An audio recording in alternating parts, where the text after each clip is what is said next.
Hello everyone. So welcome to the next lesson on S-block elements. And in the previous lesson we discussed about the action of air and water on the alkaline earth metals.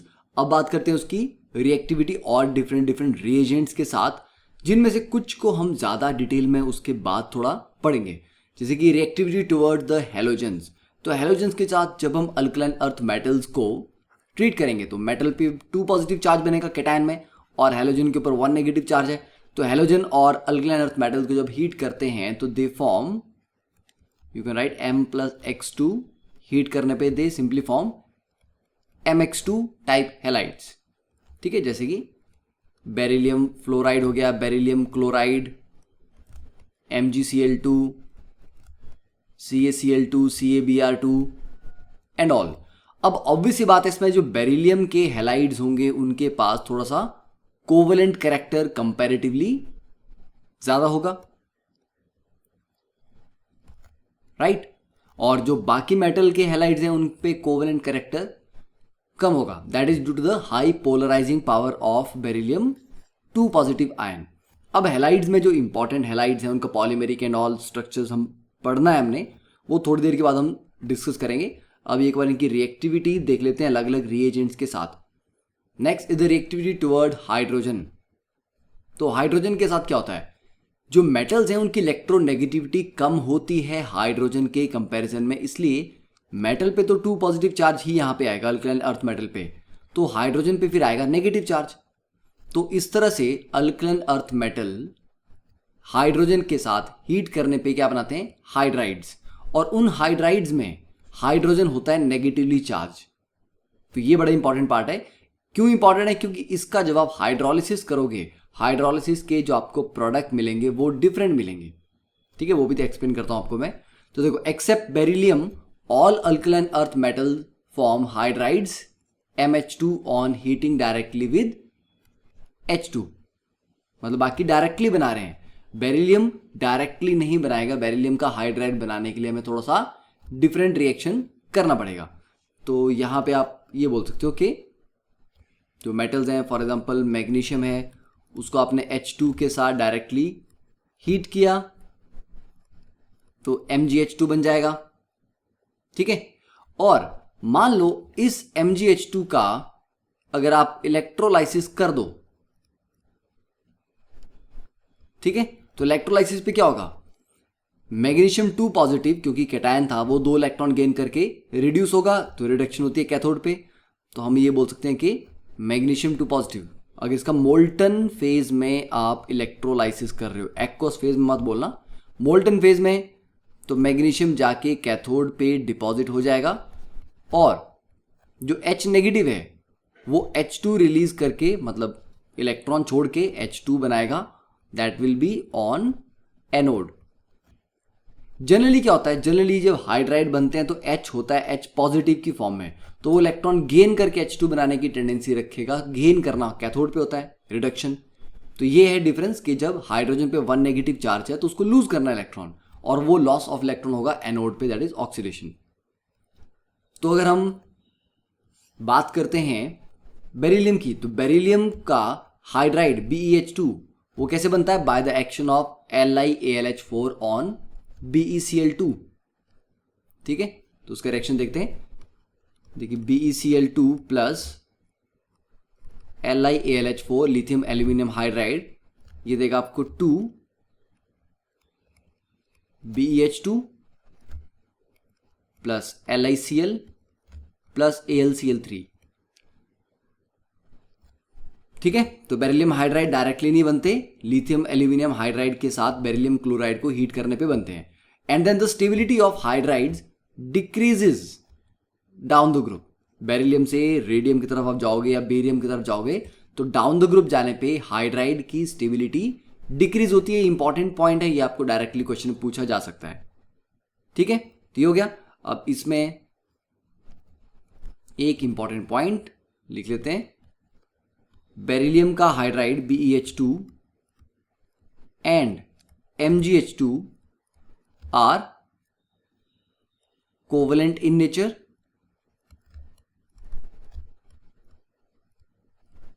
while other halide hydrides are ionic in nature.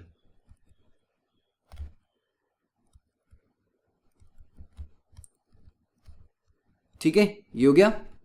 तो इसमें थोड़ा सा यहां पे हम changes कर लेते हैं। मैग्नीशियम की जगह इसको लेट्स से कैल्शियम रखते हैं,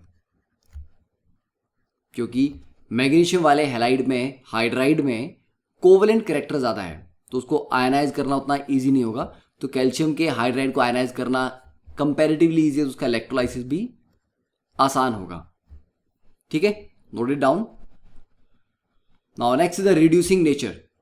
तो रिड्यूसिंग नेचर की जब भी हम बात करते हैं, we always talk about the reduction potential values. तो बेरिलियम, मैग्नीशियम, कैल्शियम, स्ट्रोंशियम और बेरियम की रिडक्शन पोटेंशियल वैल्यूज में देखा जाए तो सबसे ज्यादा नेगेटिव वैल्यू किसकी है? सबसे ज्यादा नेगेटिव वैल्यू है बेरियम की, और सबसे कम नेगेटिव वैल्यू किसकी है? That is of beryllium. तो जब अल्कली मेटल की बात कर रहे थे, तो अल्कली मेटल में क्या था? लिथियम की वैल्यू सबसे ज्यादा नेगेटिव थी, तो लिथियम सबसे स्ट्रॉन्ग रिड्यूसिंग एजेंट था। पर यहां पर सबसे स्ट्रॉन्ग रिड्यूसिंग एजेंट कौन लग रहा है? बेरियम। ठीक है, तो बेरियम इज द, इन सभी में it is the strongest reducing agent.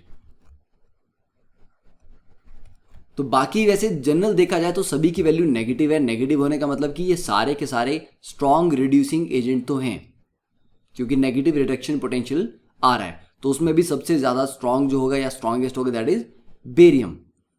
अब बेरिलियम का जो रिडक्शन पोटेंशियल है ये इतना कंपेयर टू अदर्स डिफरेंट है, -1.97, बाकियों का कंपेरेटिव थोड़ा सा 2 से ऊपर ये वैल्यू। अगर आप नेगेटिव साइन को इग्नोर करो तो बेरिलियम के लिए ये वैल्यू इतनी कम, मैग्नीट्यूड में इतनी कम क्यों होगी?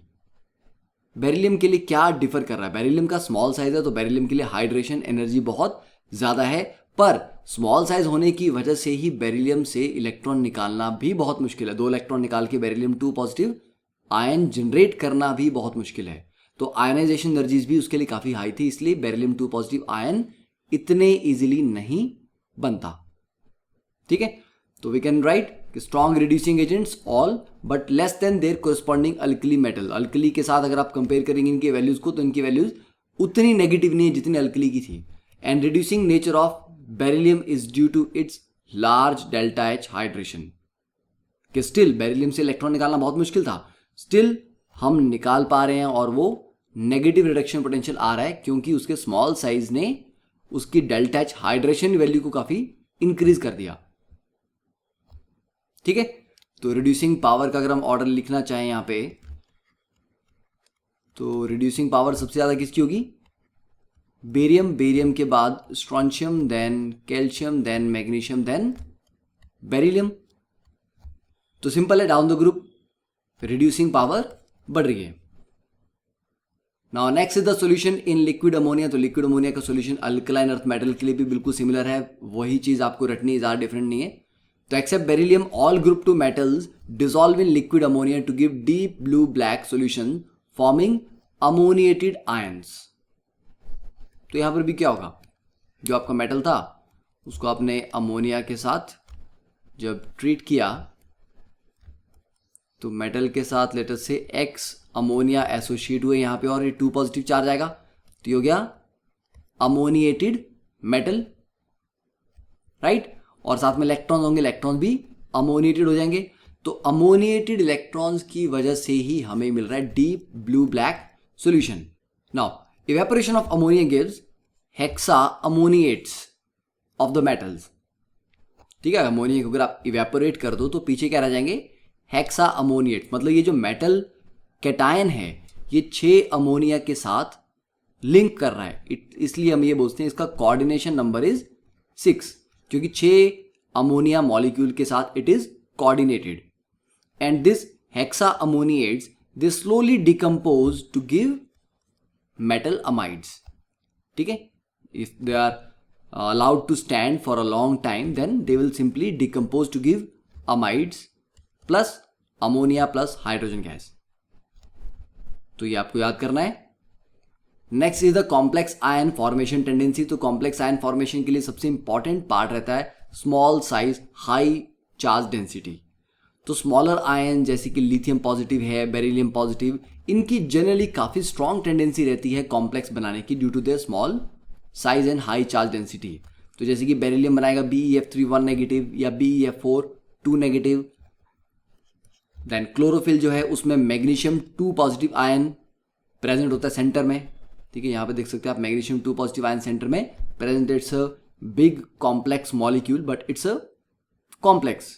तो मैग्नीशियम 2 पॉजिटिव भी कंपैरेटिवली छोटा है, तो ऐसा नहीं है कि सिर्फ बहुत छोटे वाले ही कॉम्प्लेक्स बनाते हैं, पर जनरली छोटे आयंस की कॉम्प्लेक्स बनाने की टेंडेंसी काफ़ी ज़्यादा रहती है। ठीक है, तो बेरिलियम को अगर हम एक और कॉम्प्लेक्स दें जैसे कि BeF4 2 नेगेटिव है, तो BeF4 में बेरिलियम की हाइब्रिडाइजेशन क्या होगी? sp3, क्योंकि टेट्राहेड्रल अरेंजमेंट है ये। ठीक है, तो क्या ये इस तरह के 6 बॉन्ड बना सकता है? ये जैसे 4 बना रहा है, क्या यहाँ पे 4 से ज़्यादा बन सकते हैं? नहीं। तो ये टेट्राहेड्रल से ज़्यादा further number of bonding arrangement में नहीं एंटर करेगा because beryllium doesn't have empty d orbital. तो इसके लिए जो मैक्सिमम कोऑर्डिनेशन नंबर है दैट इज ओनली 4। तो maximum coordination number for beryllium is 4 due to the absence of empty d orbitals. Next we have a small question, reactivity of group 2 metals with water. तो पानी के साथ group 2 metal की reactivity क्या होती है? Any ideas? Beryllium और magnesium बहुत कम रिएक्ट करते हैं। बेरिलियम तो बॉइलिंग वाटर से भी रिएक्ट नहीं करता, जबकि मैग्नीशियम बॉइलिंग वाटर से रिएक्ट कर जाता है। तो आप बोलोगे कि डाउन द ग्रुप जाने पे रिएक्टिविटी बढ़ती है। ठीक है, calcium then strontium then barium. तो ये जो आगे के 3 मेंबर्स हैं they react with cold water,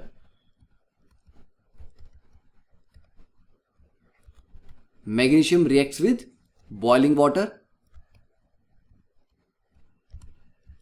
और बेरिलियम जनरली रिएक्ट करता ही नहीं है even with boiling water also. Correct. Now next is the action of acids. तो एसिड्स के साथ या बेसिस के साथ अगर हम रिएक्शन देखें that will be, first of all acid के साथ रिएक्शन देखते हैं। देखो जैसे कि आपने मैग्नीशियम को ट्रीट किया हाइड्रोक्लोरिक एसिड से HCl से, तो कॉमन सेंस है कि यहाँ पर क्या बनना चाहिए, आपको पता है Mg+2HCl gives you MgCl2 plus hydrogen gas. ठीक है, अब ये HCl डाइल्यूट भी हो सकता है, कंसनट्रेटेड भी हो सकता है। मैग्नीशियम को अगर हम H2SO4 से ट्रीट करें it will be MgSO4 plus hydrogen gas. ठीक है, पर यहां पे H2SO4 विल बी डाइल्यूट क्योंकि कंसंट्रेटेड के साथ रिएक्शन डिफरेंट है। तो HCl के साथ ये डाइल्यूट हो कंसंट्रेटेड हो सेम रिएक्शन, बट H2SO4 जब डाइल्यूट है तो ये रिएक्शन है, और सेकेंड टाइम जब H2SO4 कंसंट्रेटेड होगा तो इट विल बी MgSO4 तो बनना है, जो बाई प्रोडक्ट हैं वो चेंज हो जाते हैं। तो 2H2O प्लस SO2। ठीक है, तो ये थोड़ा इंपॉर्टेंट पार्ट है। देन नाइट्रिक एसिड के साथ magnesium plus 2HNO3, this is also dilute, तो it will form magnesium nitrate MgNO3 twice plus H2। जबकि यहां पे अगर हम मैग्नीशियम को HNO3 से ट्रीट कर रहे हैं दैट इज कंसंट्रेटेड, तो it will be magnesium nitrate plus 2H2O plus 2NO2। ठीक है, तो उसको बैलेंसिंग थोड़ा सा यहाँ पे करना पड़ेगा। मैग्नीशियम नाइट्रेट 2 नाइट्रो 2 2 4, तो दैट विल बी 4HNO3। तो डाइल्यूट और कंसंट्रेटेड का रिएक्शन थोड़ा सा डिफरेंट है। एंड अगर बेस की बात करें तो जनरली बाकी मेटल्स, क्योंकि अल्कली या alkaline earth metal they are basic in a way देखा जाए, तो वो बेस के साथ रिएक्ट क्यों करेंगे? उनमें से बेरिलियम जो कि एम्फोटेरिक है वो रिएक्ट करता है। ठीक है, तो आप लिखते हो generally group 2 metals don't react with basis, क्योंकि नेचर दोनों की सिमिलर है. But beryllium being amphoteric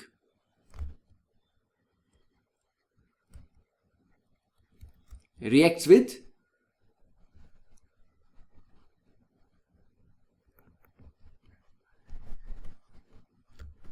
with base liberating hydrogen gas.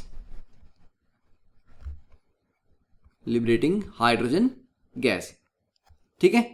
तो इसका एग्जांपल हम लिख सकते हैं. क्या होगा रिएक्शन में? बेरिलियम को लेट अस से NaOH के साथ ट्रीट किया जाए तो बेरिलियम का बन जाएगा हाइड्रोक्साइड.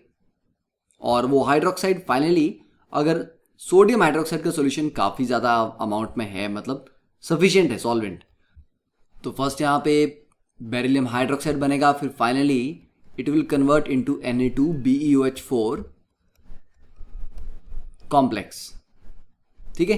तो बेरिलियम के पास 4 से ज़्यादा कोऑर्डिनेशन नंबर रखने की पॉसिबिलिटी है नहीं, because of unavailability of MTD orbital. तो ये 4 हाइड्रोक्साइड के साथ कॉम्प्लेक्स बनाएगा, और वो क्योंकि BeOH4 2 नेगेटिव होगा, वो Na2 पॉजिटिव के साथ कंपाउंड या कंबाइन करके ये फाइनल कॉम्प्लेक्स कंपाउंड बना रहा है. तो this is sodium tetra hydroxo beryllate. This is sodium tetra hydroxo beryllate. ठीक है. Plus hydrogen gas. तो ये टेट्रा हाइड्रोक्सो क्यों है? Because of 4 OH groups here. तो बेरिलियम को छोड़ के बाकी यहां पर जो मेटल्स हैं वो बेस के साथ रिएक्ट नहीं करेंगे. तो ये भी हो गया. Next we have some problems. Question number 19, question number 20, 21, 22. तो pause the video for 2 minute and try to solve this questions. देखिए question number 19, the correct order of size of hydrated alkali and alkaline earth metal ions is. Alkali की अगर हम बात करेंगे तो hydrated में सबसे बड़ा साइज आएगा Li पॉजिटिव का, उससे छोटा हो जाएगा फिर Na positive aqueous, then will have K positive aqueous. ठीक है. Then rubidium and then caesium. और अल्कलाइन में बेरिलियम 2 पॉजिटिव एक्वस, उसके बाद आएगा magnesium 2 positive aqueous, then calcium and so on.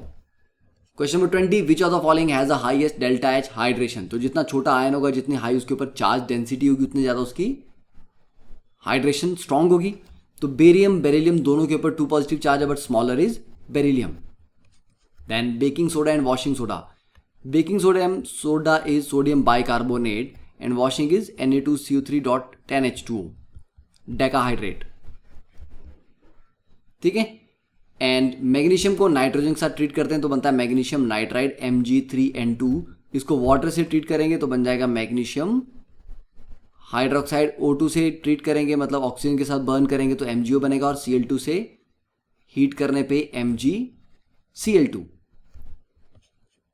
Next is the general characteristics of compounds of the alkaline earth metals. तो oxides और hydroxide की general properties क्या क्या हैं? तो देखिए बेरिलियम का जो कंपाउंड है उनके पास कोवलेंट नेचर होती है, ये हमने पढ़ लिया ऑलरेडी, और एम्फोटेरिक भी है क्योंकि एसिड बेस दोनों के साथ वो रिएक्ट कर जाते हैं. तो beryllium oxide here is covalent as well as amphoteric. And बाकी जितने भी मेटल ऑक्साइड्स हैं, MgO, calcium oxide, strontium, barium oxide, they are ionic as well as basic. So that is why they react with the water to easily form metal hydroxides.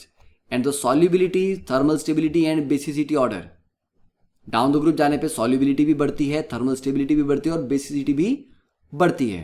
तो हम बोलते हैं it increases down the group. It increases down the group. ठीक है. किसके लिए? Oxides के लिए भी एज वेल एज हाइड्रोक्साइड्स के लिए भी.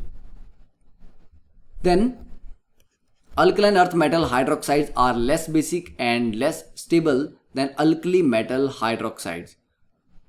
तो बेसिसिटी की बात करें तो सबसे ज्यादा बेसिक जो है वो अल्कली मेटल हाइड्रोक्साइड्स हैं, NaOH, KOH and all. Alkaline metal hydroxide basic हैं comparatively, but they are not that basic, और उनकी स्टेबिलिटी भी कंपैरेटिवली जो थर्मल स्टेबिलिटी है वो उतनी ज़्यादा हाई नहीं है जितनी कि अल्कली मेटल हाइड्रोक्साइड की है। और ये जो थर्मल स्टेबिलिटी वाला फिनोमेना है ये कैसे हम डिफाइन कर पाते हैं कि इसकी ज़्यादा होगी नहीं होगी, that is all based on the lattice energy values, कि उसको डिकम्पोज करके हीट करके जब वो टूटेगा तो फाइनल जो प्रोडक्ट आएंगे उनकी थर्मल स्टेबिलिटी उनकी लैटिस एनर्जी और रिएक्टेंट की, मतलब ऐसे समझ लो ए को तोड़ के अगर आप B + C बना रहे हो, अगर B की लैटिस एनर्जी ज़्यादा है, ये ज़्यादा स्टेबल है, तो A इसमें जाना चाहेगा। अगर B ज़्यादा स्टेबल नहीं है तो A क्यों उसमें जाना चाहेगा?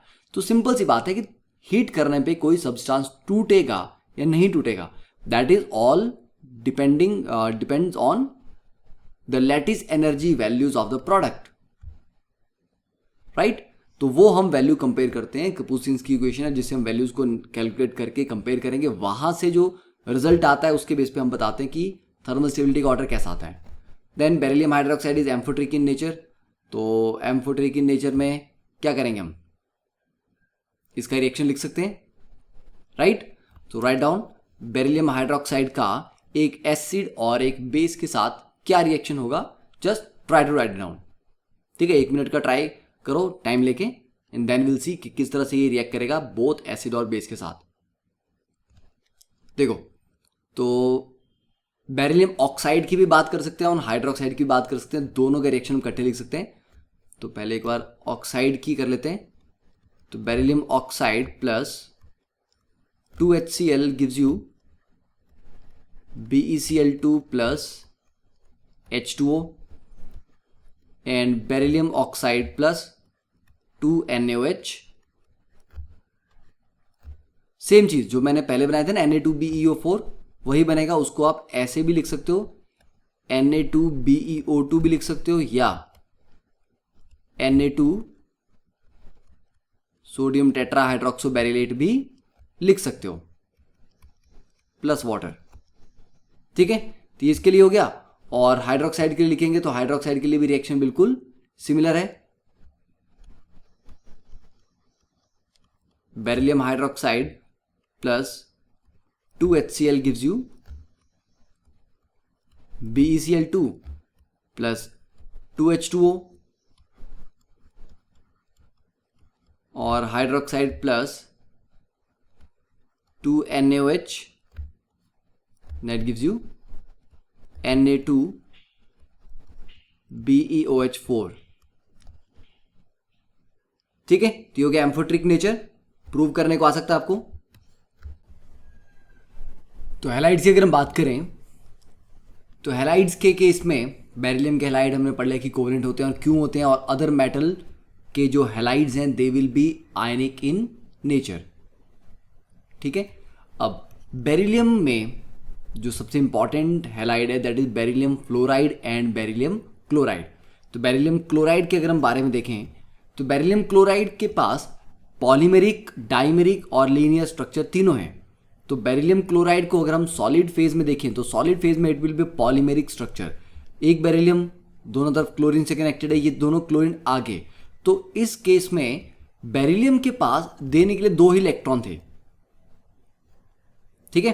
तो वो 2 इलेक्ट्रॉन से क्या कर रहा है, 2 तरफ बॉन्ड बना रहा है, और दूसरा जो बॉन्ड बन रहा है ये बाकी 2 ये क्लोरीन की तरफ से बन रहे हैं बेरिलियम के साथ, ठीक है। ये क्लोरीन यहां से कोऑर्डिनेट बॉन्ड बना रहा है, ये क्लोरीन यहां से कोऑर्डिनेट बॉन्ड बना रहा है, क्योंकि beryllium doesn't have 4 valence electron to form 4 bond, but in this case beryllium will have a sp3 kind of arrangement or a tetrahedral arrangement because finally it is involved in 4 bond. तो 4 bonds में involve होने की वजह से it will have a tetrahedral geometry in this polymeric structure. अब इसको जब आप हीट करते हैं तो थोड़ा हाई टेम्परेचर पे जाके ये ब्रेक होगा पॉलीमेरिक चेन और ये बनेगा डाइमर। तो वेपर फेज में, मतलब सॉलिड को आपने हीट किया वेपर बने, तो वेपर फेज में beryllium chloride exist as a dimer. तो डाइमर का स्ट्रक्चर आप बना सकते हैं, ये एक आ गया BeCl2, वैसे इसके सामने एक और, ठीक है, ये आ गया इसके पैरेलल एक और BeCl2। अब यहां पे इस क्लोरीन का एक कोऑर्डिनेट बॉन्ड और इस क्लोरीन की तरफ से एक कोऑर्डिनेट बॉन्ड, तो दिस इज द डाइमर। और इस डाइमर को भी फर्दर अगर हम 1200 केल्विन पे हीट करें तो dimer dissociates into 2 linear BeCl2 that is monomer. तो 1200 केल्विन पे हीट करने पे it will give you 2 BeCl2, तब जाके लीनियर बनेगा। तो पॉलीमेरिक, डाइमेरिक और लीनियर तीनों हमारे पास अवेलेबल हैं, बट डिफरेंट डिफरेंट टेम्परेचर्स के लिए रिक्वायर्ड होगा। Next, the tendency to form halide hydrates gradually decreases down the group, क्योंकि डाउन द ग्रुप जाने पे हाइड्रेशन एनर्जी कम होती है, तो हाइड्रेट बनाने की भी टेंडेंसी कम होती जाती है। फॉर एग्जाम्पल, मैग्नीशियम क्लोराइड के साथ .8H2O है, कैल्शियम के नीचे तो .6H2O, स्ट्रॉन्शियम में भी 6 और बेरियम के साथ ओनली 2। तो डाउन द ग्रुप जाने पे हाइड्रेट बनाने की टेंडेंसी है, नंबर ऑफ वाटर मॉलिक्यूल जो उसके साथ हाइड्रेट में इन्वॉल्व हैं दे आर डिक्रीजिंग। और इन हाइड्रेट्स को अगर आप हीट करोगे तो they will lose their water content and become anhydrous halide like MgCl2, CaCl2, फिर ये .H2O निकल जाएगा हीट करने पे। अब इसमें बेरिलियम फ्लोराइड की भी बात करें तो सॉलिड फॉर्म में, सॉलिड में बेरिलियम फ्लोराइड लीनियर नहीं होता, इसका स्ट्रक्चर सिलिकॉन डाइऑक्साइड के स्ट्रक्चर से मैच करता है। मतलब एक बेरिलियम चारों तरफ फ्लोरीन से कनेक्टेड होगा, फ्लोरीन आगे कनेक्टेड होगा, ठीक है। तो बेरिलियम बेसिकली क्या है, बेरिलियम 2 पॉजिटिव जो आयन है, ठीक है, that will be centre of a tetrahedral, मतलब वो चार तरफ बॉन्ड बना रहा है, जस्ट लाइक जो आपने BeCl2 के पॉलीमेरिक स्ट्रक्चर में देखा, but it's not a polymer क्योंकि लीनियर नहीं चलता, ठीक है, ये 3D में चल रहा है प्रॉपर। तो in the vapour phase the BeF2 is a linear molecule. अब अगर बेरिलियम फ्लोराइड को प्रिपेयर करना है तो उसके लिए एक यूजफुल रिएक्शन और जो popular reaction that is beryllium hydroxide को ट्रीट करते हैं हम अमोनियम बाइफ्लोराइड से, ठीक है, दिस इज अमोनियम बाइफ्लोराइड। इससे ट्रीट करने के बाद हमें मिलता है अमोनियम टेट्राफ्लोरोबेरिलेट, दिस इज अमोनियम टेट्राफ्लोरोबेरिलेट।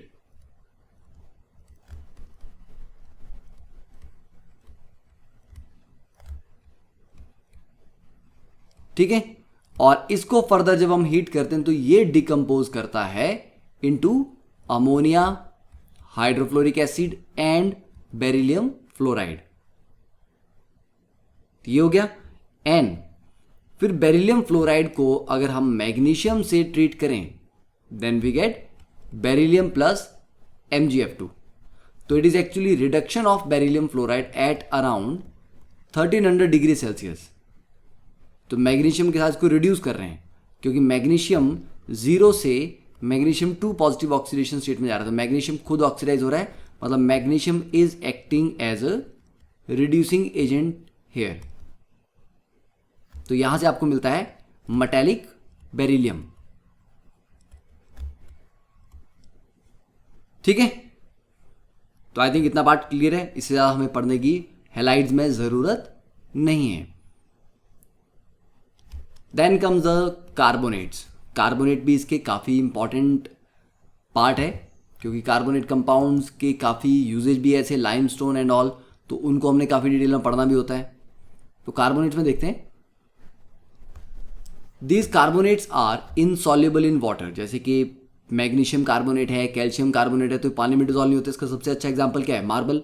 तो मार्बल तो घर में यूज होता ही है, तो मार्बल बेसिकली क्या है, marble is calcium carbonate, limestone उसी की एक फॉर्म है, ठीक है। तो these metal carbonates are insoluble in water and solubility decreases down the group, जो मैंने एक्सप्लेन किया था प्रीवियस लेक्चर में कि सॉल्युबिलिटी डाउन द ग्रुप जाने पे क्यों डिक्रीज करती है। फिर मेटल कार्बोनेट को अगर हम स्ट्रांगली हीट करें दे decompose into metal oxide plus carbon dioxide, और ये thermal stability down the group जाने पे क्या होता है, थर्मल स्टेबिलिटी बढ़ती है। मतलब मैग्नीशियम कार्बोनेट जल्दी टूटेगा, कैल्शियम कार्बोनेट थोड़ा हाई टेम्परेचर पे डिकम्पोज करेगा, राइट। तो डाउन द ग्रुप जाने पे थर्मल स्टेबिलिटी इंक्रीज कर रही है। We can right, okay, we have already written. तो this is the best part of this lecture के मैक्सिमम चीजें लिखी हुई हैं, तो I don't waste time in writing, और आपको भी फालतू का टाइम नहीं लगता लेक्चर को कंप्लीट करने में, काफ़ी जल्दी हम काफ़ी सारी चीज़ें कवर कर लेते हैं। तो बेरिलियम कार्बोनेट इज अनस्टेबल क्योंकि बहुत एक छोटे कैटायन को एक बड़े एनायन को संभालना है, तो that is a very difficult process. तो बहुत छोटा कैटायन बहुत बड़े एनायन को संभाल नहीं पाएगा, वो इजीली डिकम्पोज कर जाएगा, that is why it is unstable and it can be kept only in the atmosphere of carbon dioxide. Then thermal stability increases down the group, क्योंकि डाउन द ग्रुप जाने पे कैटायन का size बढ़ेगा, तो बड़ा cation बड़े anion को easily handle कर सकता है, स्टेबलाइज करके रख सकता है, तो फिर उसको हीट करेंगे तो उतनी जल्दी डिकम्पोज करने की टेंडेंसी नहीं होगी। Then the carbonates of magnesium and later metals are sparingly soluble in water, sparingly soluble, बिल्कुल negligible, but are much more soluble in a solution of carbon dioxide plus water. मतलब अगर आप उसी water में carbon dioxide को पास करो और फिर उसमें कार्बोनेट को डिसॉल्व करने की ट्राई करो, क्या करना है, वाटर में पहले कार्बन डाइऑक्साइड गैस पास की, मतलब कार्बोनेटेड वाटर बना दिया, फिर उसमें से कार्बोनेट को डिसॉल्व करने की ट्राई करो, अब वो डिसॉल्व हो जाएंगे, they are much more soluble in a solution of carbon dioxide in water. तो what is the reason for that, because carbon dioxide की प्रेजेंस में the carbonate get converted into bicarbonates, और bicarbonates of group 2 metals are all soluble, वो solid तो होते ही नहीं है, तो मेटल कार्बोनेट को प्लस CO2 प्लस H2O, तो इसके सॉल्यूशन है, मतलब मेटल कार्बोनेट प्लस H2O में से अगर आपने कार्बन डाइऑक्साइड काफ़ी देर तक पास करते गए तो it will convert into bicarbonate which are soluble. Important reaction है। देन फिर हम हार्डनेस की बात करें तो हार्ड वाटर बेसिकली क्या होता है, hard water contains magnesium and calcium cations जो सोप में प्रेजेंट स्टीरेट आयंस के साथ कॉम्प्लेक्स बनाते हैं and that is the insoluble scum. And this temporary hardness, ठीक है, दो टाइप की हार्डनेस होती है, एक permanent and temporary. Temporary hardness आती है due to the presence of bicarbonates of alkaline earth metals, और उसको हम रिमूव कर सकते हैं बाय बॉइलिंग द वाटर और bye adding calcium hydroxide. Boil करने से क्या होगा, ये जो बाइकार्बोनेट्स हैं, फॉर एग्जांपल कैल्शियम का बाइकार्बोनेट है, इसको अगर आप स्ट्रांगली हीट करोगे, बॉयल करोगे, तो ये डिकम्पोज कर जाएगा कैल्शियम कार्बोनेट में, CO2 गैस रिलीज कर देगा। तो ये कैल्शियम कार्बोनेट क्योंकि इनसॉल्युबल है, तो आपने देखा होगा कि हार्ड वाटर में अगर आपके घर में जो पानी आता है उसमें सॉल्ट अगर काफ़ी ज़्यादा होंगे बाइकार्बोनेट्स, मतलब हार्ड वाटर है और उसमें टेम्परेरी हार्डनेस है, तो जब आप उसमें रॉड लगाते हो तो आपने कुछ दिन के बाद देखते हैं कि जो बकेट थी वो अंदर से पूरी वाइट हो गई है, उस पर क्या हो रहा है, ये मेटल कार्बोनेट्स डिपॉजिट हो रहे हैं, तो मतलब टेम्परेरी हार्डनेस रिमूव हो रही है। सिमिलरली कैल्शियम बाइकार्बोनेट में अगर हम कैल्शियम हाइड्रोक्साइड एक एप्रोप्रिएट अमाउंट में डालते हैं तो वो भी कैल्शियम कार्बोनेट बनाता है, तो उससे भी हम टेम्परेरी हार्डनेस को रिमूव कर सकते हैं। ठीक है, then next is the reactivity of sulphates. तो देखो सल्फेट्स में all are basically white solids and stable to heat, तो नॉर्मली हीट करने पे वो डिकम्पोज नहीं होंगे, बट या एक्सट्रीमली हाई टेम्परेचर पे तो वो डिकम्पोज होंगे। And solubility decreases down the group. Beryllium sulphate and magnesium sulphate are readily soluble in water, और उसके नीचे जाएंगे तो सॉल्युबिलिटी काफ़ी कम हो जाती है। तो अगर हम सल्फेट को हीट करें तो कैसे डिकम्पोज करेगा, sulphate MsO4 very high temperature पे it should decompose to form oxide plus SO3, ठीक है। और अगर आप सल्फेट को कार्बन के साथ हाई टेम्परेचर पे हीट करें then it will form metal sulphide plus carbon dioxide. तो सल्फेट्स में बहुत ज़्यादा इंपॉर्टेंट ये रिएक्शन तो नहीं है, सल्फेट में ज़्यादा इंपॉर्टेंट जो है दैट इज द जिप्सम और प्लास्टर ऑफ पेरिस, जो हम आगे पढ़ेंगे, उनके रिएक्शन, उनकी फॉर्मेशन एंड ऑल, वो ज़्यादा इंपॉर्टेंट पार्ट है। फिर आता है नाइट्रेट्स। तो नाइट्रेट में सिर्फ इतना याद करना है कि नाइट्रेट्स को अगर हम अल्कलाइन अर्थ मेटल नाइट्रेट्स को हीट करते हैं तो that decomposes into oxide plus NO2 plus O2, जबकि अल्कली मेटल नाइट्रेट्स किस में टूटते थे, नाइट्राइट्स प्लस O2 में, ये oxide plus nitrogen dioxide plus O2। ठीक है भाई, ये याद करना है, नाइट्रेट्स में ज़्यादा इंपॉर्टेंट नहीं है, और nitrates are they are all soluble, all group 2 nitrates are soluble.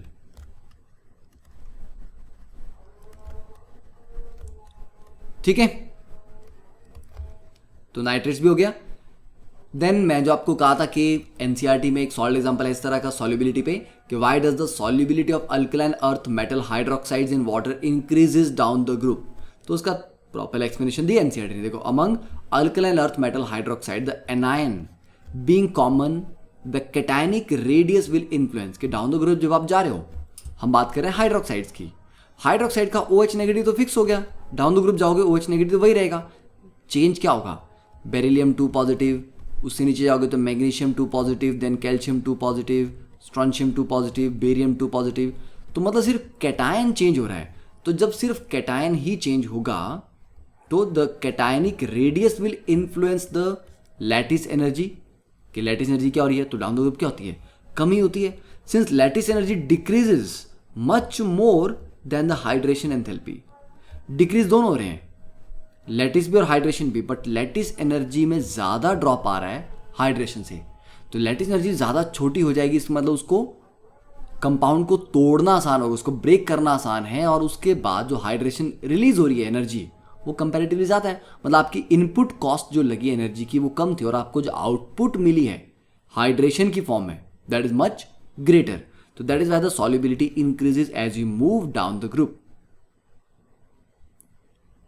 ठीक है, then problem 10.5, why does the solubility of alkaline earth metal carbonates and sulphates decreases. अब ये उल्टा क्यों है, तो यहां पर बिल्कुल सेम एक्सप्लेनेशन लगेगी, बट डिफर क्या करेगा यहाँ पे वो, कि यहाँ पर भी मेटल कैटायन साइज ही वेरी कर रहा है, बट डाउन द ग्रुप जाने पे लैटिस एनर्जी उतनी डिक्रीज नहीं करेगी जितनी हाइड्रेशन कर जाएगी।